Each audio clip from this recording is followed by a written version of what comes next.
안녕하세요. 오늘 저희가 좀 깊이 파고들 이야기는요. 새로 임명된 고위공직자의 과거 발언 문제입니다. 이게 또 현 정부 기조랑 맞물리면서 논란이 되고 있거든요. 네, 바로 그 최동석 신임 인사혁신처장 이야기죠. 이재명 대통령 정부가 출범하면서 국민통합을 굉장히 강조했었는데 정작 인사를 총괄할 자리에 앉은 분의 과거 발언이 좀 통합과는 거리가 멀어 보인다는 그런 지적이 있어요. 네, 맞습니다. 그 핵심은 최 처장이 지난 대선 때요. 김문수 후보를 지지했던 국민들, 그러니까 거의 한 40% 정도 되죠. 이분들을 향해서 우매하다, 또 정치 교육이 필요하다, 이렇게 언급했다는 겁니다.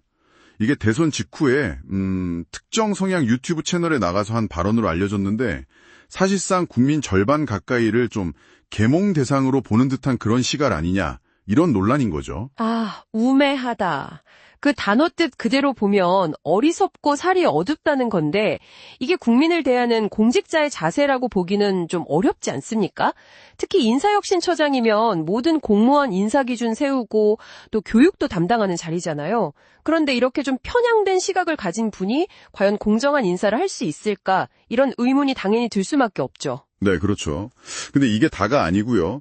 최 처장은 또 이재명 대통령의 과거 논란들, 예를 들면 그 형수 관련 의혹 같은 거요. 이런 거에 대해서 국정원 공작이었다, 뭐 이런 식의 주장을 했다고도 전해집니다.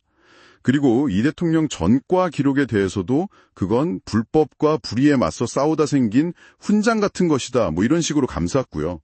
이런 발언들이 이제 특정 정치 성향을 아주 강하게 드러내는 것들이죠. 사실 이재명 대통령은 취임하면서 제일 먼저 외친 게 국민통합이었거든요. 그런데 정작 자기와 생각이 다른 국민은 우매하다고 하고 또 대통령 개인의 논란에는 뭐 공작이다, 투쟁의 결과다 이렇게 보는 인사를 인사 책임자로 앉혔다. 이거 자체가 좀 모순 아닌가요?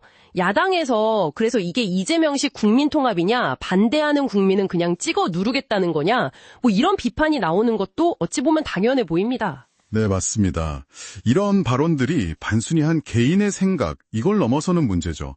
현 정부의 어떤 국정 철학 자체에 대해서 사람들이 의문을 갖게 만드는 겁니다. 국민 통합을 말하면서 실제로는 오히려 분열을 조장할 수도 있는 그런 인사를 중용한 거 아니냐, 이런 비판에서 자유롭기 어려워 보이고요. 또 이게 공직사회 전체에 미칠 영향, 이것도 좀 생각을 해봐야 합니다. 자신과 정치적 견해가 다른 국민을 교육 대상으로 본다, 이런 시각이 혹시라도 공무원 사회에 퍼질 가능성도 배제할 수는 없겠죠. 결국 오늘 저희가 짚어본 내용은 그 국민통합이라는 기치를 내건 정부의 핵심 인사가 과거에 했던 발언들 그리고 그게 지금 일으키고 있는 파장에 대한 이야기였습니다.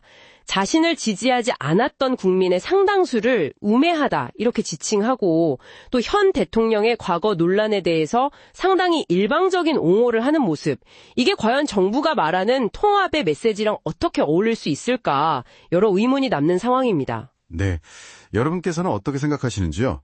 고위공직자의 이런 발언이 우리 사회 통합에 과연 어떤 영향을 미칠 거라고 보시는지, 그리고 진정한 국민 통합을 위해서 정말 필요한 건 뭘지 한번 고민해 보시면 좋겠습니다.